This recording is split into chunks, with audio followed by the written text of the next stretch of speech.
The following podcast is brought to you by the Johners Podcasting Network, found exclusively at WrestlingWithJohners.com. And hello again, wrestling fans. Welcome to another edition of This Week in History. This is the week where we end up hitting the reset button and looking at things a little bit different than what we had been in the past. We've made our cycle through, and we're going to be looking at things a little more in depth. We got two superstar spotlights. We have two breakdowns of some pay-per-views, including the disastrous WCW Starrcade 99. Yes, sorry about that, but hey, not everything has got to be perfect. We'll look at some birthdays leading into the superstar spotlights, title changes, and other events that happen. Thank you for joining us on YouTube and Facebook, or listening to us on Stitcher, Spotify, iHeartRadio, or anywhere else you get your podcast from. As you can tell, we're just hours away from Christmas, depending on when you celebrate, if it's on Christmas Eve or Christmas Day. Well, I wish you all a very Merry Christmas, and we're going to enjoy some deep dive into the rich history of our great sport, as Tony Schiavone would like to say. But we can't do that until we go over to Niagara Falls and bring in Jonesy. Jonesy, how are you this evening? Not too bad. It's, as you said, close to Christmas. Already did our Christmas, so that's done and out of the way. And here I am. Yeah, my wife has to work tomorrow, Christmas Eve, until about 3 o'clock, and then we're hitting the road and heading down to Windsor to be with her family. It's just going to be basically the four of us for Christmas, and obviously also the dog. So Frank will be having backyard to run in and enjoy the holidays together over the next couple of days. Just hope everybody stay safe, even with the different shutdowns, depending on where you are in this world and listening to us, whether you're here in Canada or over in the UK with our friends from Johners joining us through our connections there. But so we're going to look at some things. Still waiting to dig out the magazines, and we're going to integrate that into our format as time goes on. But I made up some more new graphics, compiling some stuff together so we can just zip through some highlights and then get into some meatier parts of some of the events that happened during the week. And it's going to be the week of the 17th of December to December 23rd, which is tonight. So, if you're ready to go, we can start off with title changes. All right, the title changes. Of course, this is December 18th, and this is the year 2000. The Rock and Undertaker win tag team titles from Edge and Christian. We had on that same day, but in 2010, Roderick Strong wins the ROH Championship. December 19th, 2000, Edge and Christian win back their tag titles from The Rock and Taker after losing them, I think it was the previous week. And December 19th, 2009, the Briscoe brothers won the ROH tag titles from the American Wolves. And finally on the list, I believe, is December 19th, 2010, Edge wins the WWE World Title in a TLC match over Kane, Del Rio, and Mysterio. And I believe Shawn is going to take us a little bit through that match. Sure. So the main event was part of the TLC that year in 2010 on December 19th. And the main event rivalry from SmackDown involved Kane against Edge, Rey Mysterio, and Del Rio in the World Heavyweight Championship. In October, Edge was named the number one contender for the the World Heavyweight Championship. In his quest for the title, Edge abducted and physically tormented Kane's father, Paul Bearer. And so those were some interesting skits there where he was even locked up in a refrigerator and tied to chairs. And it looked like a little bit like how they did Tim White and Josh Matthews with Tim White killing himself, who had different things of where was Paul Bearer and a bunch of skits backstage and Where's Waldo type deal. And yeah, it was a little bit entertaining what Percy and Adam were able to do for that. But at the previous pay-per-view Survivor Series, Edge failed to claim the World Championship after the match ended in a draw via double pinfall. With Edge still in custody of Bear, he continued to taunt Kane, leading to a match on December 3rd's episode of SmackDown. Edge beat Kane as a result, determining the stipulation to be a tables, ladders, and chairs match, a match that Edge typically pioneered and was well known for the World Heavyweight Championship. On December 17th episode of SmackDown, General Manager Teddy Long added Rey Mysterio and Alberto Del Rio, who were previously in a rivalry themselves and scheduled to be a chairs match. Instead, they were inserted into the heavyweight title match, and it was made a fatal four-ways in TLC. As you see on the screen, they basically took two matches and threw it into one. During that match, the title was up for grabs and dangling above the ring. This match saw defending champion Kane take on all three men. Wasting little time, Mysterio set up the first ladder and climbed it, but was pushed off by Del Rio and landed outside the ring on top of Kane and Edge. Del Rio then tried to climb the ladder, but was stopped by Mysterio. Rey used the smaller ladder to hit a seated senton on Del Rio, with the ladder sandwiching between them. Edge and Kane would then go one-on-one for a while until Kane turned his attention to everybody, which resulted in the other three participants teaming up on him, making it a 3-on-1 situation because the Big Red Monster was unstoppable. After placing Kane on a table, Del Rio and Mysterio took the opportunity to fight one-on-one themselves. Edge hit a spear on Mysterio and climbed the ladder. Kane pushed the ladder over, and Kane went on to dominate all three men. So they were doing a lot of exchanging back and forth during that whole thing.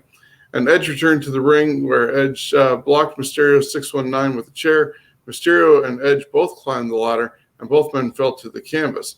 During that time, Ricardo Rodriguez would climb up the ladder, only to be chokeslammed by Kane.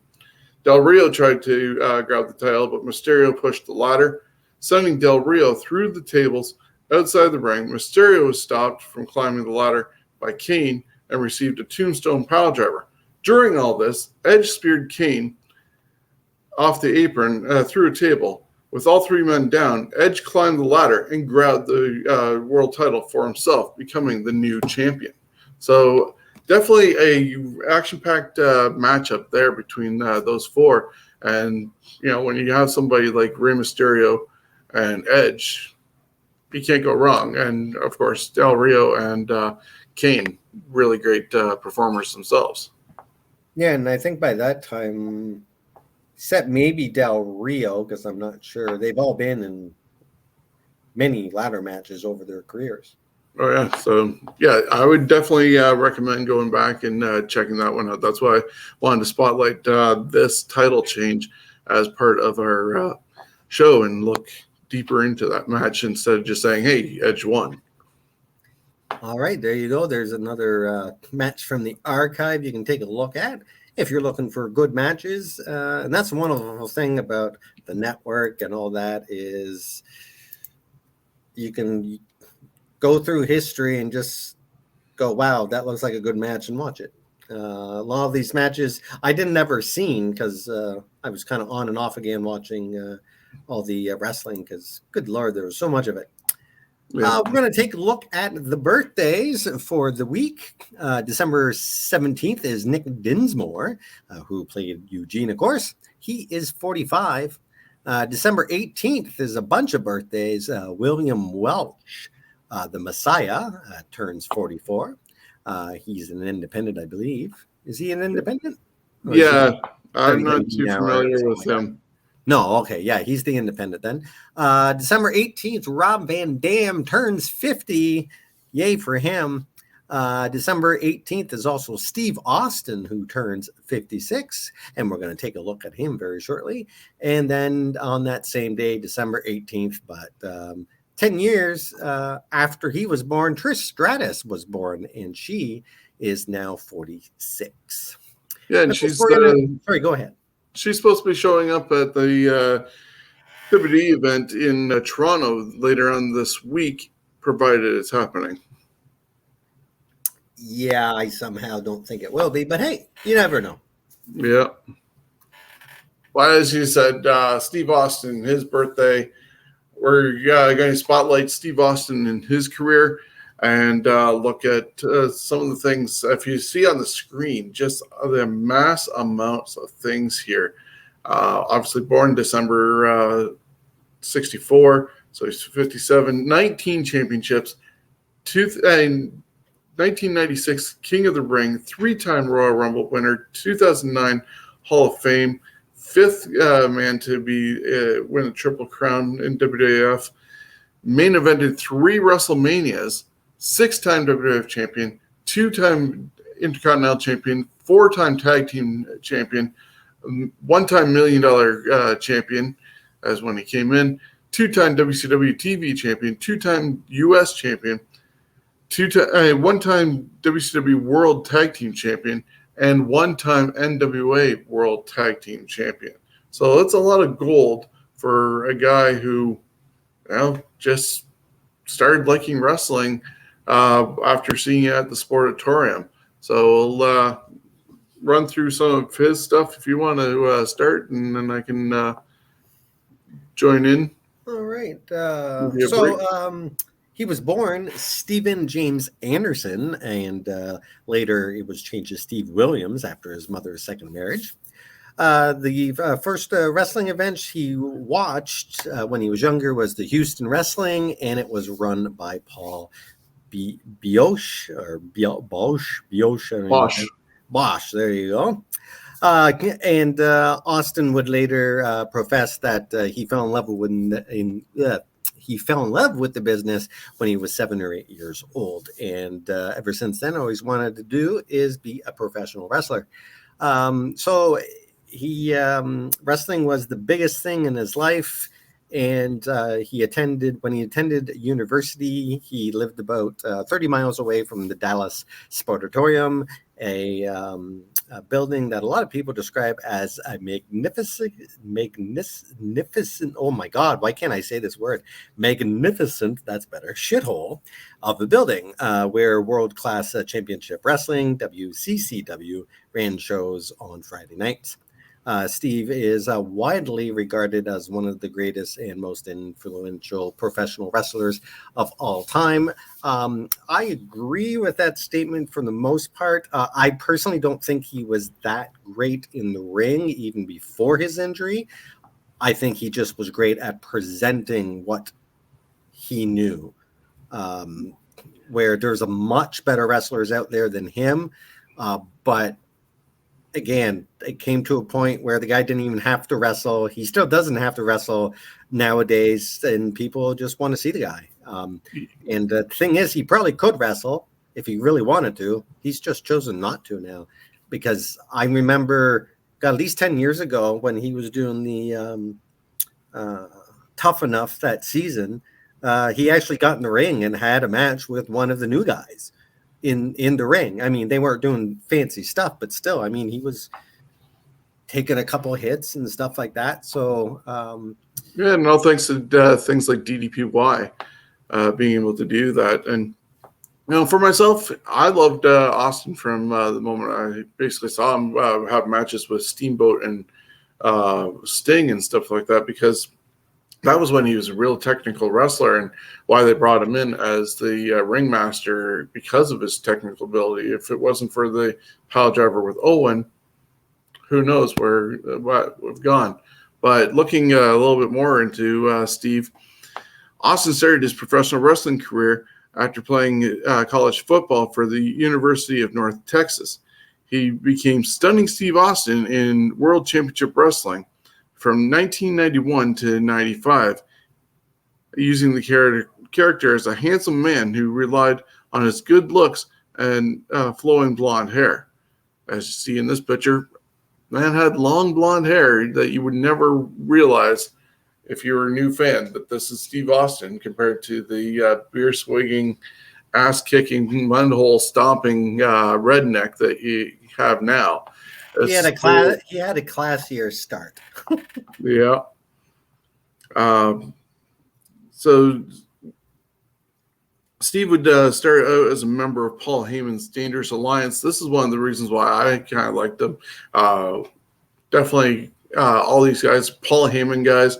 You see what Paul Heyman looks like now compared to then, carrying around that brick cell phone. But you had really great talent all there, involving Rick Rude, Arn Anderson, Larry Zbyszko, the late Bobby Eaton, and of course Steve. Medusa was part of the package as well. The Dangerous Alliance were the cool heels before the cool heels existed, with guys like the NWO and Outsiders.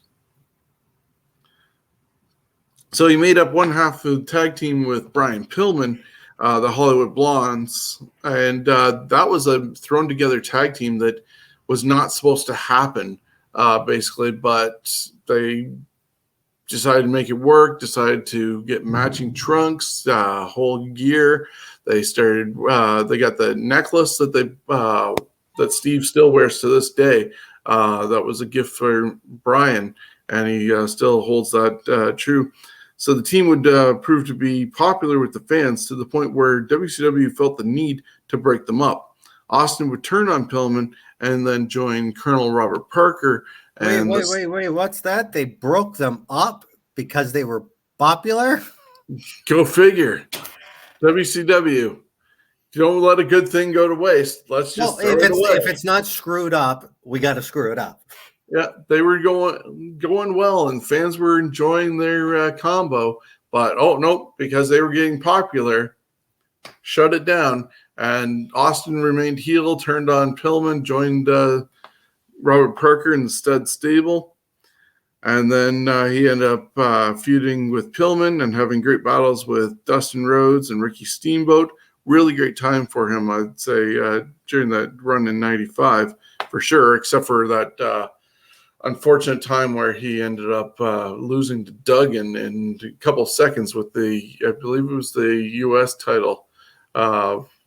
Just a 3-point stance and done, because Steamboat couldn't wrestle, and he deserved a lot better that night. That's for sure. Especially when you gotta lose to Duggan. No offense to Duggan. I think the world of Duggan, the person behind the gimmick, but The Duggan, gimmick, yeah. God, what a not boring, just boring match to watch. His matches and his style were better suited for a early 80s and back style of wrestling. So I do think he accomplished a hell of a lot more in WCW than he did in WWF. Yeah, though he did win the very first Royal Rumble, Duggan did. But getting back to Austin, Austin was fired by Bischoff after suffering a triceps injury while wrestling on a Japan tour. Bischoff and WCW did not see Austin as a marketable wrestler because, God forbid, you market somebody wearing black trunks and black boots. Can't do that. No, they have to be yellow, then it's okay. Yeah. And my God, if you see that picture, that actually looks like a bad Photoshop. Looks like a bad Photoshop of hair on him. It doesn't seem like it's supposed to be there. Yeah, he was battling a lovely receding hairline even when he went over to ECW. So, yeah, he ended up getting fired by FedEx, and he went over to ECW for a very short time. And that was when ECW was having a relationship with WWE and trading people back and forth type deal. And that was in late 95. He made parodies of Hogan and Bischoff and everything like that. And then he ended up signing with the WWF and was foreshadowed by Ted DiBiase coming. We'll talk about that in the Monday Night Wars. But DiBiase said he was bringing somebody in, and sure enough, it was Steve Austin, and was deemed the $1 million champion and given the name the Ringmaster.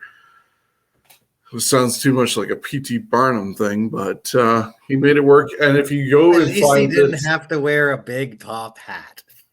very true. But if you go and find this segment that's on the screen right now with Brother Love, Bruce Pritchard, and Ted, there's a part where Austin's like wanting the people to reach out to their screens and touch their screens and feel his power and all this other stuff. It was almost like evangelist stuff then. The following year, having grown his goatee out and everything, he ended up winning the King of the Ring in '93, got rid of Ted DiBiase, who ended up going over and being part of the NWO, and that was history for him. But he also got into feuds with Vince McMahon. He repackaged himself as Stone Cold Steve Austin.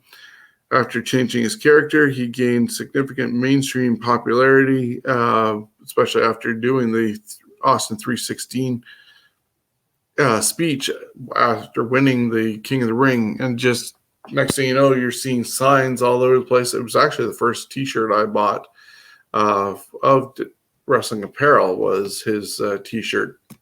He'd, of course, go on to his match with WrestleMania 13 and Bret Hart that definitely put him on the map in the I Quit match that he never quit. He had blood pouring down and passed out, as you see here. Skyrocketed through the rankings and won the WWE Championship or WWF Championship from Shawn Michaels at WrestleMania 14. He went on to battle Vince McMahon, and they started that actually before WrestleMania 14 when they brought in Mike Tyson, and he double birded him and got into a scrum that way, just showing his lack of respect for authority. And that's why they loved him. Of course. And so with his battles against Vince McMahon, The Rock, Undertaker, Foley, and Triple H, it would be key to defeating WCW in the Monday Night Wars. But then right after that ended, WrestleMania 17, he's shaking hands with Vince and his ill-fated wanting to turn heel and listening to things like Grilling JR when Conrad's asking JR about that whole switch. They're just like, yeah, it wasn't the best idea, but Austin wanted to do it. He wanted to be fresh. And they figured everything that Austin did to help them get to the point where they were, they kind of owed it to him to at least try and go from there. And no, wasn't that great. He was also injured. And so he got put into skits with Kurt Angle doing his little cowboy hats and singing the Home on the Range and everything, doing more comedy, and Deborah was by their side. But he did get into a lovely feud with Booker T.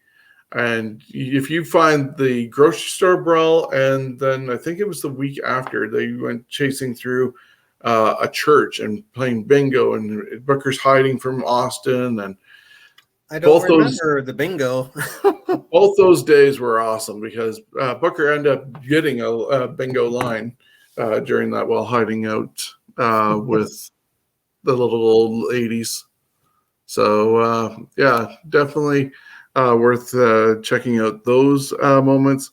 And then he ended up joining the Alliance and going back to WCW and ECW and be a heel against WWF, and still didn't work out that way.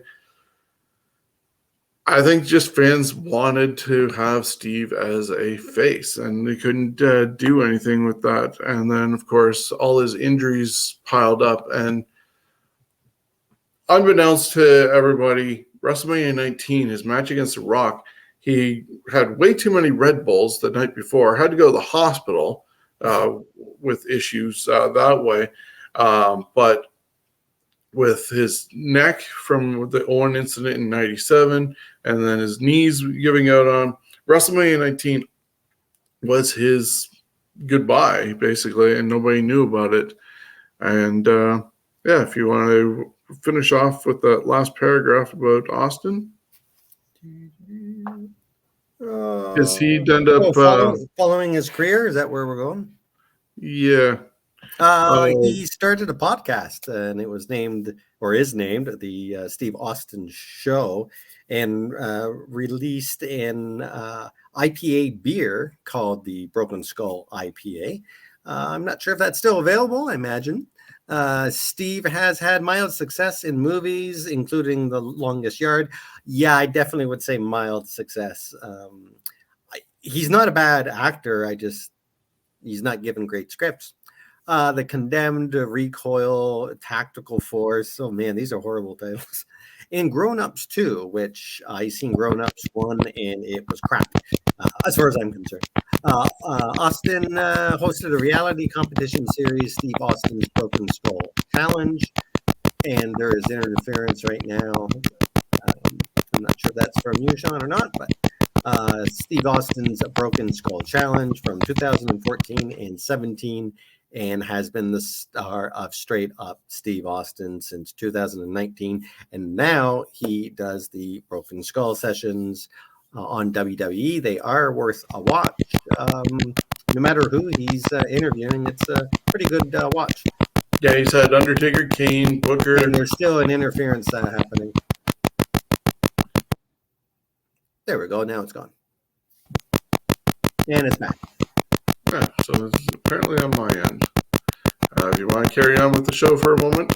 Absolutely. Shawn's going to probably mute himself or whatever, and we're gonna go to the events for this week.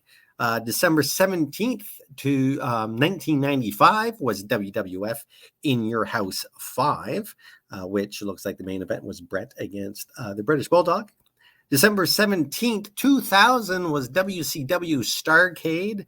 That was getting close to the end for them. They had maybe another, that was getting real close to the end. That had about 3-4 more months to go. So I can't imagine it was a good Starrcade at all. December 17th, 2006 was WWE Armageddon.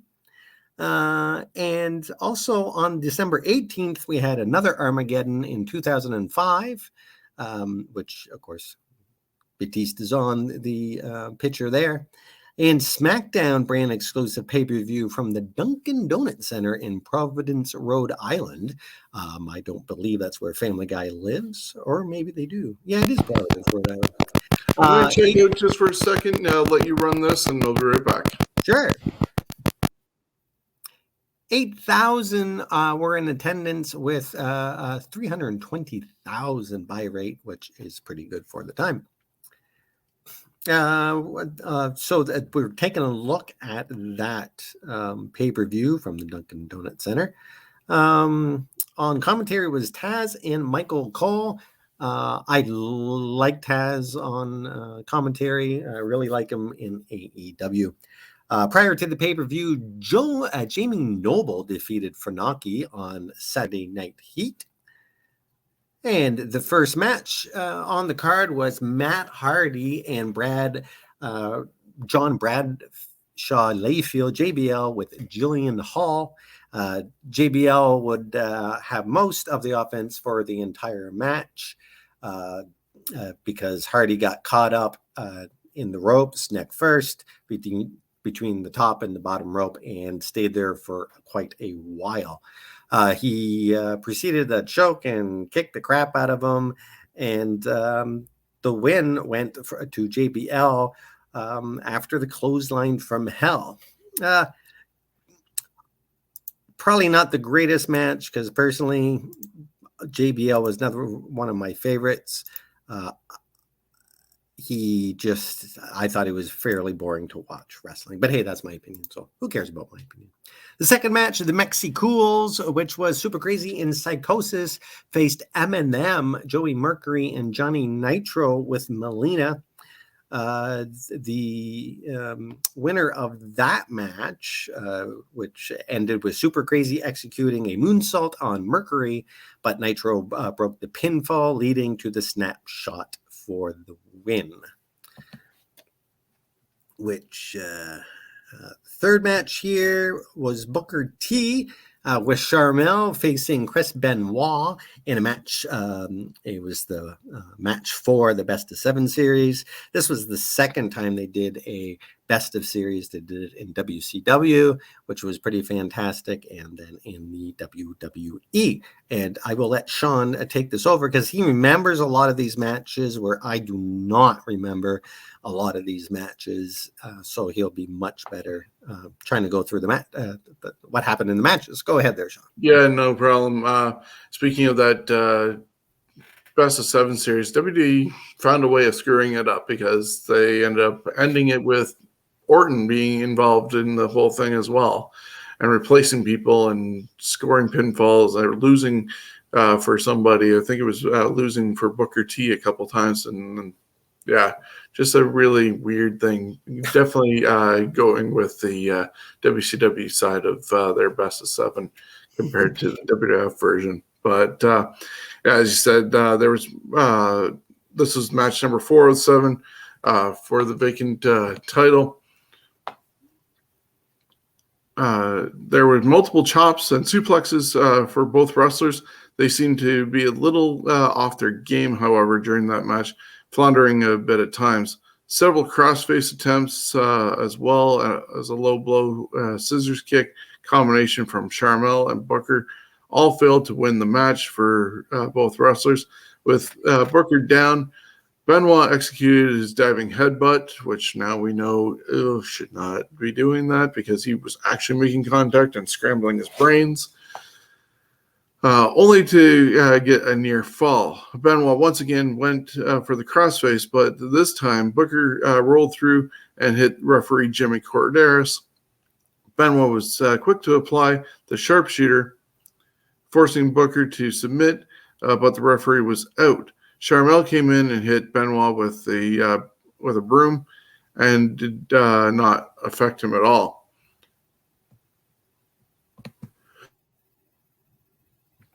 Sorry, needed a cough. As he was distracted, Booker attacked Benoit, setting up for the bookend, which was reversed into a DDT, and Benoit forced Booker to submit to the crossface and pick up the victory. The fourth match of the night saw Bobby Lashley facing up against William Regal and Paul Burchill in a 2-on-1 handicap match. So even then, the almighty Bobby Lashley was dominating people in multiple people matches with the odds against him. Lashley was in control for most of the match, and he used his dominator on Burchill to pick up the win. Can I ask who the hell would want to watch that match? Who booked that? Yeah, no idea. Like, I'm sorry, no offense. William Regal, he does fantastic matches if he's with someone that's technical. If not technical, no. Why are you putting him in there? And Paul Burchill, like, I don't think he was the pirate at that time. Whether or not, it's just like, he's almost a jobber as far as I'm concerned. Yeah. William Regal, he's a middle card guy, even though he could definitely hold the title, but he's more of a middle card guy. And I mean, holding a title, I mean a major, big one, not a U.S. title or something. So, yeah. Continue there. That's all good. The fifth match of the night had Juventud Guerrero facing off against Kid Cash for the Cruiserweight Championship. In the end, Cash went for a springboard moonsault, but caught a pair of knees to the midsection. Juvi then executed the Hurricanrana off the top rope and hit a Juvi driver for a 2 count. Cash then countered a front flip leg drop with a dead level to win the title. So new champion right there. And yeah, you want to tell about the main event, the 6th match? If you want to, only because I didn't get to watch this match. Oh, okay. Beforehand, I actually watched the Juventud Kid Cash. I thought it was okay, but WWE, their commentary for those type of matches, believe it or not, I rather Mike Tenay for these type of matches. understandable. And now it looks like they're getting rid of the cruiserweight division over on NXT anyway. So who knows what's going on with that. The main event and the sixth match of the night was WWE Tag Team Champions Rey Mysterio and World Heavyweight Champion Batista. He was also one half of the Tag Team Champions with Rey. Faced off against World Tag Team Champions Big Show and Kane in an interpromotional Tag Team Champion versus Champion match. Each team demonstrated their strength, with Mysterio being the only one, being the odd man out in that whole thing, considering the other three are power guys. The match evolved into a brawl with Batista and Big Show wrestling over the broadcast table as Mysterio hit a 619 on Kane and went for the West Coast pop, but Kane caught him in midair, chokeslammed him, and picked up the victory for Kane and Big Show. Actually, that was the match before the main event. The main event of the evening, though, was Undertaker against Randy Orton in Hell in a Cell. And this is when match I did watch actually this morning. Yeah, Hell in a Cell, not actually at a Hell in a Cell pay-per-view where it was needed to be done, as opposed to, oh, it's on the calendar, let's time to force something. So yeah, this was Undertaker and Randy Orton. The main event was fought inside the Hell in a Cell between the Undertaker and Orton. The build-up of the match began all the way back at WrestleMania 21. And so they were able to keep a feud going for quite a while, where Taker defeated Orton. And Orton was a Raw superstar at the time in an interpromotional match. Then on June 16th episode of SmackDown, during the draft, Orton was drafted over to SmackDown. And then in August at SummerSlam, Orton defeated Undertaker, where he pinned him after an RKO following interference from Cowboy Bob Orton. This led to a handicap casket match between Undertaker and the Ortons at No Mercy. At that event, Orton and his father defeated Undertaker to set up the casket on fire. The preceding month at Survivor Series, the Undertaker returned and attacked several SmackDown superstars following the 5-on-5 Survivor Series match between Raw and SmackDown. Orton had won the match for the SmackDown and was able to escape the attack just in time. Then on December 2nd episode of SmackDown, Undertaker called Orton to face him inside Hell in a Cell at Armageddon, and the match was made official. And you said you saw this match, so want to talk about? Yeah, I'm not going to go too deep into the details of the match. The beginning of the match, of course, Bob Orton was on the outside, and he did interfere in the match some. It was quite amusing when Undertaker finally did get a hold of him through the, I'm not sure if those are camera port holes that they have cut out, or that's for, when they're putting it together. I'm not sure. But anyways, they got some of the fence that they use for the Hell in the Cell cut out. And anyways, so he grabbed him through that. That was amusing. It was a really slow start to the match. I'm personally not a huge fan of a lot of Hell in the Cell matches, especially the ones now. But this one was, I think that the latter half of the match was the good stuff. It got pretty bloody for Randy Orton, kind of at the beginning. His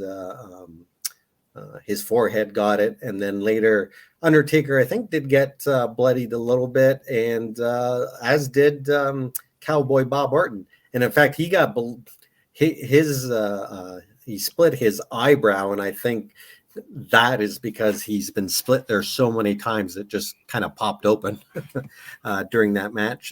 Nick Patrick was in the ring for this one, and he got taken out, and I'll read some of this because I can't remember all the details. Lots of the referees had to come down because I think 2 referees got taken out, and it was Charles Robinson. Corderas, that was, I believe, the one that made the pin, counted the pin in the end. But Charles Robinson was in there as well. The Undertaker executed a last ride on Orton, but Bob was in the Hell in the Cell at this point and broke up the pinfall, leading the Undertaker to attack Bob. Undertaker attempted a tombstone power driver on Orton, but Orton reversed it into a tombstone on Undertaker, which the crowd gasped, but it was a near fall. Bob tried to get involved again, but Undertaker attacked Bob yet again, and Undertaker hit Bob and Orton with I don't know what the hell that is. Urn. Oh, that's supposed to be an urn. That's not spelled right. Anyways, and executed a tombstone on Bob. Undertaker executed a tombstone on Orton for the win. It was a pretty good match. Lots of action. I think it's one of the better ones, but you could fast forward through the first 5-10 minutes, I'd say. Yeah, and Randy and Undertaker had themselves quite the battle between each other. And as I said, it went from WrestleMania all the way to the rest of the year, pretty much. So you can't go wrong when two now legends are going at it. So that'll head us over to our look back at the Monday Night Wars, and we'll look at the December 18th, 1995 episode. All right, so this is the 95 edition of Raw's War, and it was at the Bob Carpenter Center in Newark, Delaware. The match is on it. The dark match, there was a dark match. It was Bret Hart, Razor Ramon, and The Undertaker defeating Isaac Yankem, DDS, Sid, and Yokozuna. That's a pretty good main event for them. On the actual show itself, Jeff Jarrett defeated Fatu via DQ. Buddy Landell defeated Bob Holly. And Razor Ramon defeated Yokozuna by countout to retain the WWF IC belt. And I believe this is when Raw was only an hour. Yeah, both these shows were just an hour at the time. And during the show, we also had Gorilla Monsoon make the announcement about Shawn Michaels returning and entering the Royal Rumble, because there was the whole, oh my God, he collapsed, and is he going to ever return type deal. Or actually, no, his career was in question, because later on they ended up showing the Tell Me a Lie video to wrap up the show with Shawn. And that's a classic. Tell me a lie. And then, of course, we had what I mentioned earlier during the look at Steve Austin.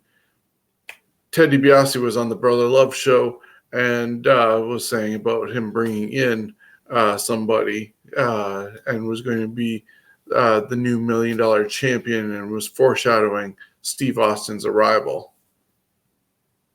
So that was everything on Raw. And of course, unfortunately, the main event ended with interference. I believe Undertaker got involved there, and Yoko was way too out of shape for this match, and Scott Hall had to carry him. Thankfully, not physically carry him, but get him through that match.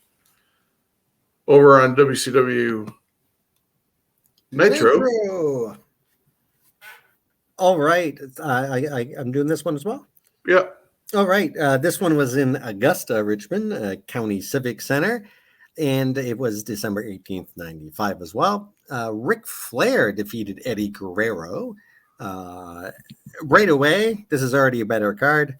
Lex Luger, with Jimmy Hart at his side, defeated Marcus Alexander Bagwell with Scotty Riggs on his side. And that was a short match at just over 3 minutes. Before he became buff. Sorry? Before he became buff. And yes, before he became buff. Sting defeated Earl Robert Eaton with Jeeves, and that was another short match at 4 minutes. The Giant with Jimmy Hart and Taskmaster defeated Randy Savage by DQ in a WCW World Heavyweight Championship match. And that was only 7 minutes and 30 seconds. A lot of these matches, especially the earlier ones, are quite short matches. Later on, they develop into having at least one semi-long match, that would go through commercials. And there's a bunch of dark matches on that show as well. And why wouldn't you put Zodiac on TV defeating Disco Inferno? I just don't know. Yeah. And Johnny B. Bad defeated Diamond Dallas Page, and that was before DDP really broke out. He was getting there, but he was still kind of, under the radar. And the other dark match on that card was Blue Bloods, which was Earl Robert Eaton and Lord Steven Regal defeating Bunkhouse Buck and Dick Slater.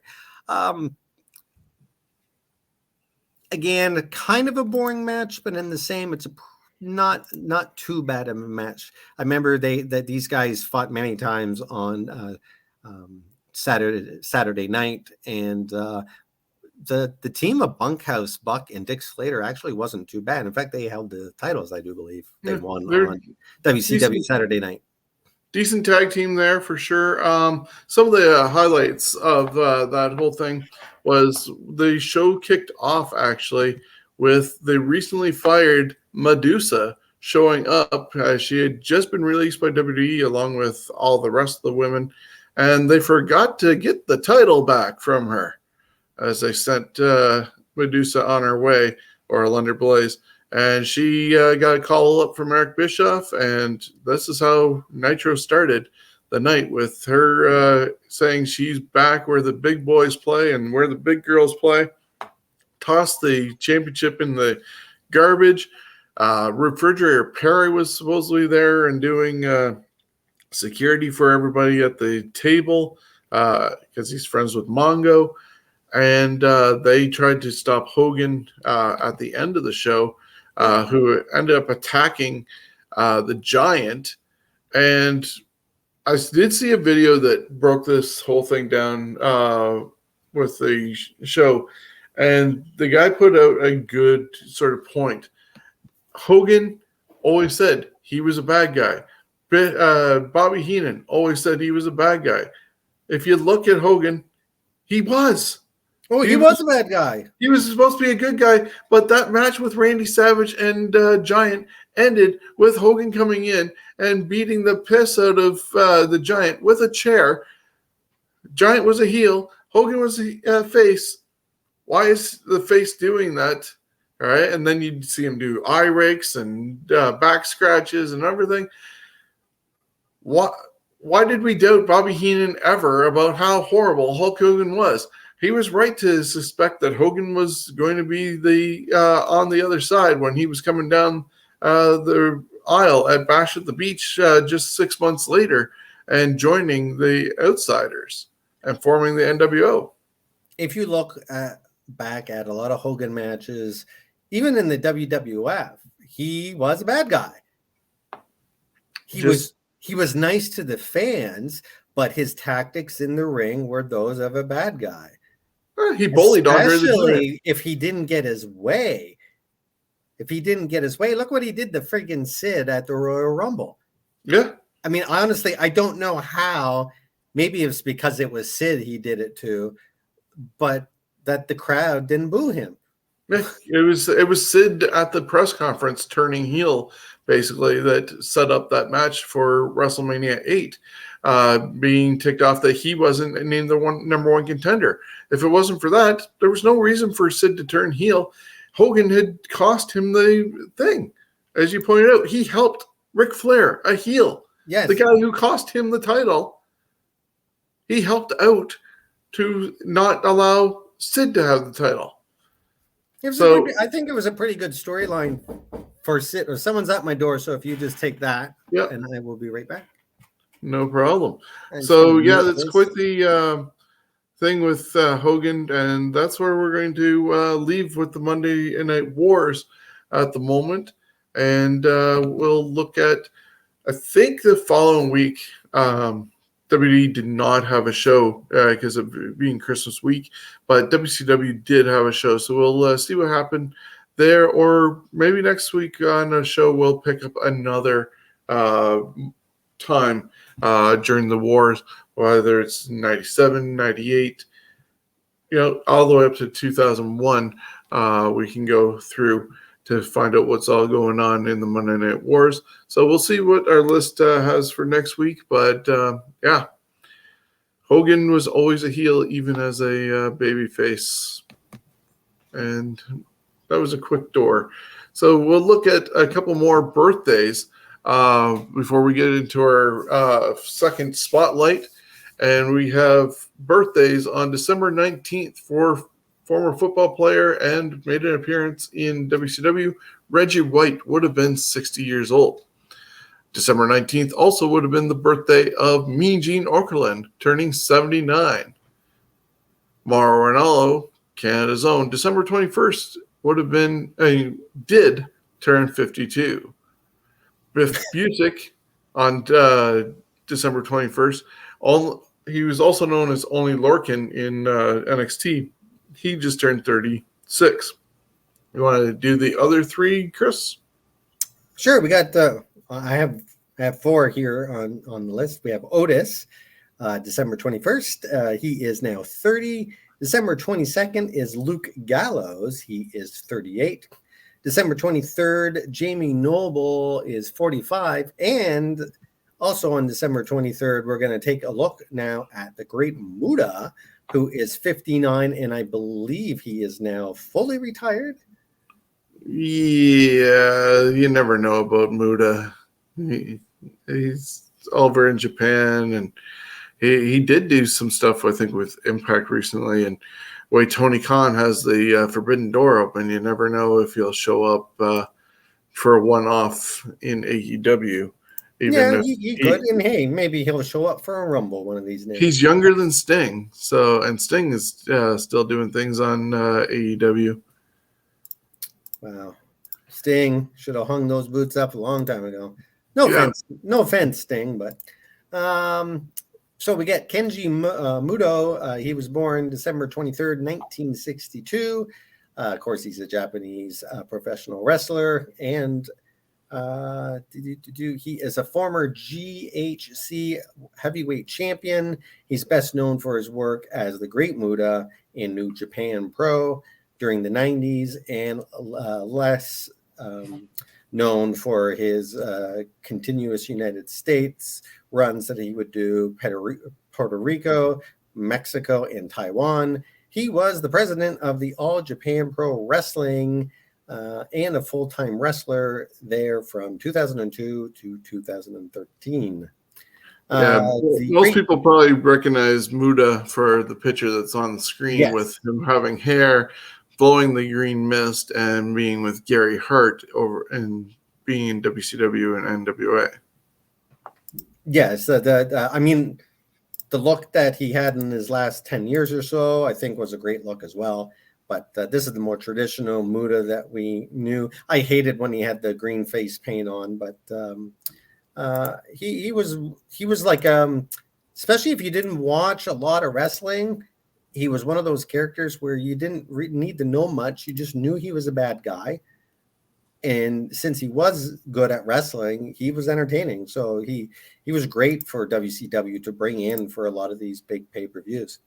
Of course, his best-known gimmick was as the Great Muta. There's been many different spellings of his name throughout his whole career.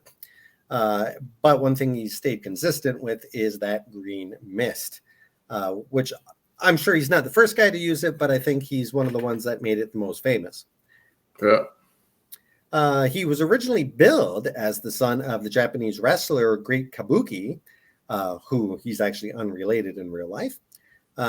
He used the similar gimmick, but it didn't really connect with him.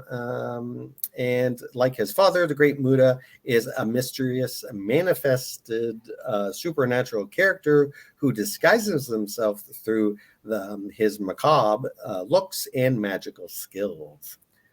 I just scrolled too far here. There we go. His moveset with little variation, his versions of the Shining Wizard is named Sinko Yatjutsu, which is flash magic in English. Muta tends to be more aggressive and weapon friendly. Muta can also, of course, spit the green or red mist, depending on his mood that day. And he loved to play mind games. The Great Muta is the gimmick, of course, that most in the United States remember him for, especially when he would wrestle for the NWA and later WCW. The gimmick kind of expanded during the 2000s in the promotion Hustle, where he appeared in a storyline where he gained a son in the form of the Great Bono, played by Muta's wrestling trainee Akibono, forming a tag team reminiscent of Muta's team with his own father, the Great Kabuki. Some of the elements were later used in All Japan Pro Wrestling as well. He is, of course, considered one of the greatest wrestlers of all time, huge, influential for the Japanese wrestlers to help gain an international fan base. The Great Muta gimmick is also one of the most influential gimmicks out there. I'd say it's definitely in the top 10, at least for that era. Yep. And as you see all his accolades on the screen here, 31 championships, owner of Wrestle One, NWA World Heavyweight Champion, WCW World Tag Team Champion, Triple Crown in All Japan, IWGP Champion, NOAH GHC Champion, 5-time All Japan Tag Team, 6-time New Japan IWGP Tag Team Champion. What is left for him to do? Hopefully nothing. And yeah, great talent there. I'm noticing our time, and yeah, we're going to get through pay-per-view Starrcade, but we have it really broken down. I don't think need to do that too much. I think we can just it was a horrible quickie on this one and talk about the real bad shit in this one. There was a bunch of other events on that week. Nothing that really is worth mentioning as far as important things that happened. But WC Starrcade 99, it was the 17th annual one, and I watched most of it, and it's pretty shitty. It's just not that great of a card. The Mama Lukes, Big Vito and Johnny the Bull went against the team of Disco and Lash LaRue. These matches were more fit for, say, Saturday night or something, not a pay-per-view. Yeah, and they had like 12 matches on this whole card, and just a lot of garbage. I listened to 83 Weeks talk about this from last year, and Bischoff basically apologized for this card, even though he wasn't around. This was basically, what's his name? Vince Russo lashing out at, I guess, the wrestling world because he felt held back by the powers that be, and whatever reason he was doing this event. And you had Duggan in a match against Dean Malenko. He was wearing his garbage man suit or cleaner suit, which he had found the title in. Just garbage. And then you had a powerbomb match with Kevin Nash and Sid. They had best matches against little guys compared to when big men go against each other. Horrible on that front. You had a decent match with a bunkhouse brawl with Dustin and Jeff Jarrett, only for Jeff Jarrett to go on later on in a ladder match against Chris Benoit for the U.S. Championship, I believe it was. For the United States Championship. That was just before the main event. You had Sting trying to help Elizabeth, but he was aware that she was going to probably turn on him, so he replaced her can of mace with silly string, and luckily he did that because she hit him with the silly string, and their plot to go against Sting failed. Medusa ended up getting the Cruiserweight Championship over Evan Courageous. Meanwhile, other events prior to this for Starrcade had Dean Malenko in matches with Eddie Guerrero and others for the title, and instead you have Medusa and Evan Courageous. Everything was just a bomb the whole show, pretty much. And even the Varsity Club got back together. That was in the Duggan match. They joined Duggan. Yeah, and Dr. Death against Vampiro. Just garbage all along. And they highlight basically of the whole thing is the unfortunate train wreck that became the world title match with Goldberg and Brett. They were doing decent. There was one point that was mentioned in the 83 weeks that is food for thought, at least. Not necessarily going to say it is, and this is what they were saying as well. Brett did his figure 4 with Goldberg around the ring post, and it looks like he whacks his melon off the cement or the floor, which is that one of the reasons why he got his concussion? Was it all Goldberg and his foot? Who knows? He's pretty sure that it was Goldberg and his foot. Eric Bischoff said that if that's what Brett says it is and feels it was, who's he to deny it? But there's footage of him hitting his head when he did the figure 4. So it could have been part of that whole thing, or it could have been just this lovely shot that we have here of Goldberg going full force through Brett's head. You know, I watched that many, many times, and I'm sure it could have hurt, but he didn't make full contact. He pulled back once he actually made the full contact. He definitely pulled back, I think, too late. But how Brett reacted once he got hit, it didn't look like Brett was caught off guard. Yeah, and then the match ended. Sold it like he had his head kicked off once he was on the mat, but it just didn't. It didn't seem as brutal as. And of course, we don't know, but it just doesn't. Yeah. It doesn't look as bad as what it turned out to be, which was a concussion.